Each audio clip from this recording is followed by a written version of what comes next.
to look like a threatening Nazi. That's not very threatening. Look stern. That's not stern.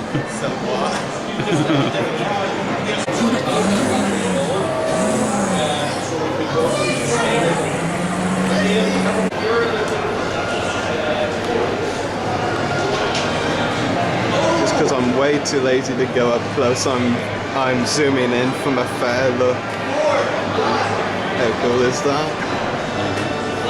You can just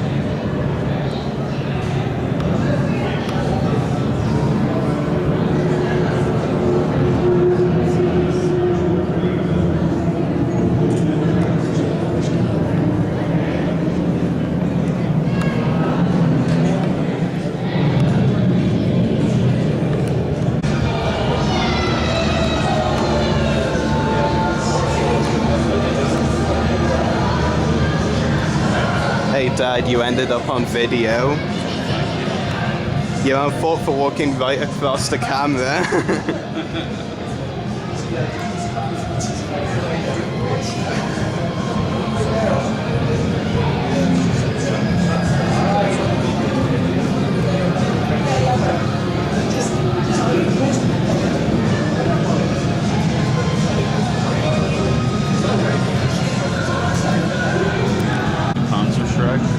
Yeah, pretty cool.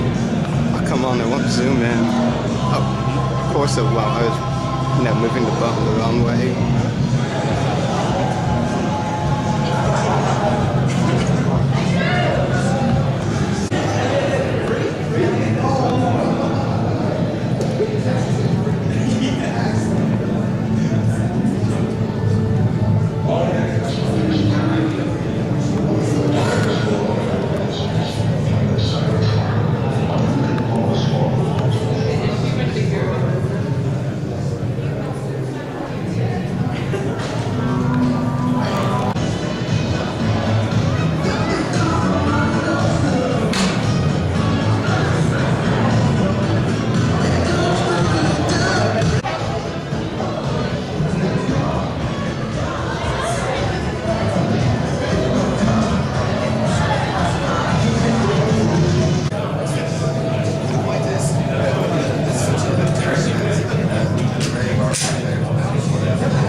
I'm being such a rebel and I know it.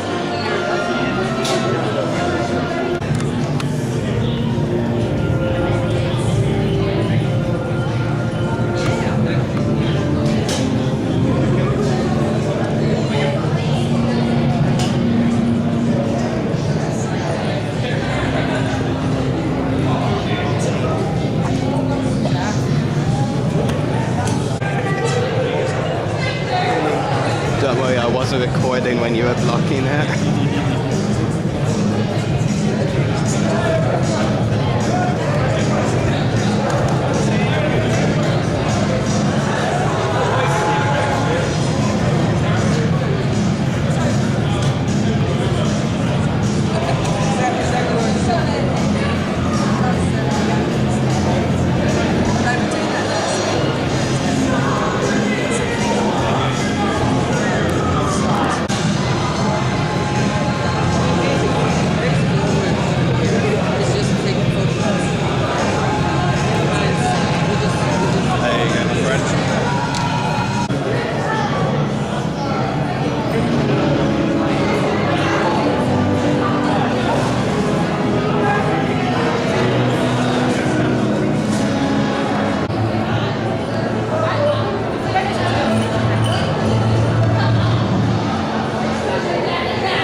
Turns out I don't need my glasses after all. Pretty much. I will at celebration though. I've already been told off for walking in front of his video camera twice. I didn't tell you off, I just said it was amusing. It's your tone of voice, Rory. Dad, you're walking in front of the camera. Well, that was the first time, that was different. Will I tell Paul what you want? No, it's okay. Videoing the morning of cash. Yeah, I have to video everything today. It's an obsession taking videos at conventions now. We've got some of the new planet sets as well.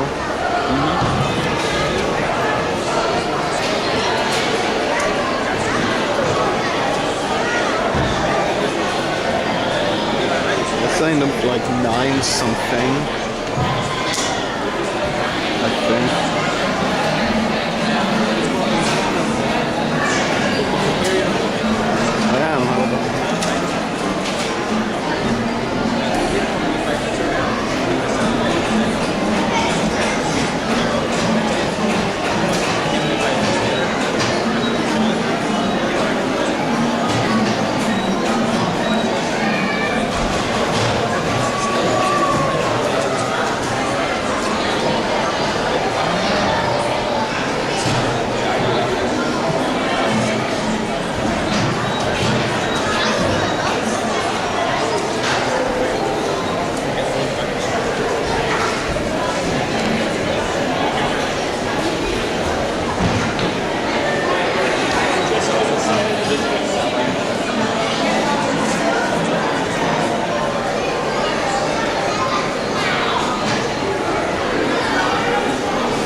Christopher William Rankin, is that right? That's me.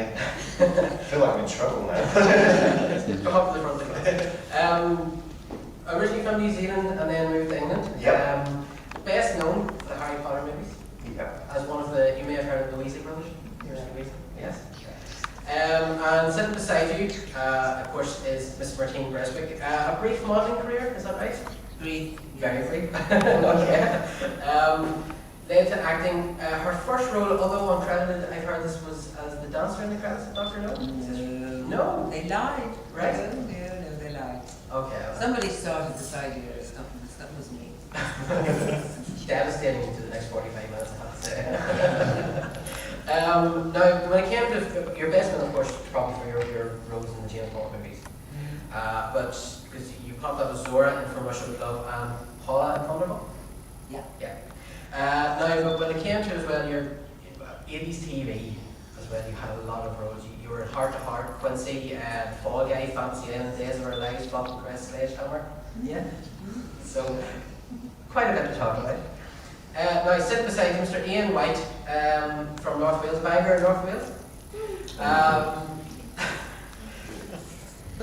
Now, most recently, Mr. Whyte, you were probably best known for the role in Prometheus. You were the engineer. That's right. Yes. Now, in the Harry Potter universe, you've been a stuntman in Deathly Hallows and Goblet of Fire, and you've also played Madame Olympie Maximilian, is that right? As a stunt double. Awkward pause. Now, of course, you in Aliens vs. Predator, you were Scar, the Predator. Yeah. And then the sequel to Requiem were massive, and then the next thing in the movies, you know, one of the top 3 franchises of all time. How did you get involved in that? Through sheer luck, Okay. basically. I was 16, and I did a lot of underground stuff, a lot of sort of local youth theatre stuff, and acting in school. My school was did spend a lot of time and a lot of money doing really good shows, and I always kind of, I think as a kid I always wanted to be an actor. Once I grew out of wanting to be a train driver, I wanted to be an actor, basically. And, you know, was fully planning on going to drama school and, you know, never working as an actor and just kind of, you know, serving in McDonald's for the rest of my life. But, yeah, when I was 16, there was this thing on the TV saying that if you want to be, they're making these films out of Harry Potter and they're looking for kids who haven't done anything before. They want kind of real actors, real people rather than stage school kids. So here's an address, send off a photo and a letter and say who you'd like to play and why. And I'm like, sorry, a mate of mine rang me up and went, well, I'm going to write in, I think, why don't you do it as well? He was a couple of years younger than me, and ginger as well. He said, well, I'm going to go for Ron. Why don't you go for Percy? So, I suppose it could really, because I was 16, I was a prefect, and ginger hair. I was like, well, why not? And they said if you don't hear anything in 2 weeks from them, then forget you've ever done it, and tough luck, bad luck next time, kind of thing. And this was April 2000, and they rang me back in August and said, can you come in tomorrow? Here's a bit of paper with some lines, learn them, and we'll see you tomorrow afternoon. So I did that, and then it started, I think, 5 or 6 days later. Just sort of right straight in at the deep end. It was terrifying. It took me about, I don't know, it's taken me about 10 years to work out what the hell was going on, to be honest. It's weird. Now, Martine, same question over to yourself. James Bond, again, another massive franchise, doesn't get much bigger than that. Tell us about how you got involved in that. Actually, I went up for Dr. No. And when I went in, I think I'd met Terence Young socially through a very dear friend of mine. So when I went in to see him, he said, you don't have enough. He said, go and get some experience, because I'd just been modeling and I've done only one film. And he said, go and get some experience. And he said, because I have an idea for you. I want to use you in my next one. Sure enough, From Russia with Love came in, and he said, you're going to be my gypsy girl. So that's how it all started. And it's interesting because he's one of my favorite directors, because I love him. I loved him. He was just he was like James, he was the real James Bond. And he was mischievous, and he was elegant and wonderful, and I was very lucky, to have him as my first director. So that's how it all began. Love. Ian, again, same question to yourself. Aliens and Predator, you're part of both those universes now. Tell us, how did you get into it? Actors are often quoted as saying, I was in the right place at the right time, or the phone just rang. And quite simply, that was how it happened. The phone rang, it was Suzanne Smith who was casting for Alien vs Predator. She said, listen, we're looking for somebody 7 feet tall, fit and healthy and up for anything. Are you interested in auditioning for the part? So I said, yes, of course I am. So I went down to London 2 days later. This was 2003, it was the hottest day of the year in August, about 36 degrees in the shade. In a tiny studio in near King's Cross. She handed me a wetsuit to put this on, a balaclava helmet, which I put on over my head, a mock-up of the Predator head, which had been flown over from Los Angeles, especially for the audition. Went over the top of that, and the helmet went over the top of that. And she says, how do you feel? I said, yeah, it's fine. This is doable. She said, okay, start running. An hour later, she said, okay, you can stop now. How was that? I said, well, I'd be foolish to say it was easy. It wasn't. But I can do it. She said, okay, thank you very much. The footage was then sent over to Paul Anderson, who just arrived from LA and was staying in a hotel in Soho. And she said, listen, the show's to the director. If he likes what he sees, will you meet the director tomorrow? I said, yes, of course. The very next morning, the phone rang with a time and a place to meet Paul W.S. Anderson. I went down to his hotel to meet him, and says, yeah, it's all right, we'll do. That was it.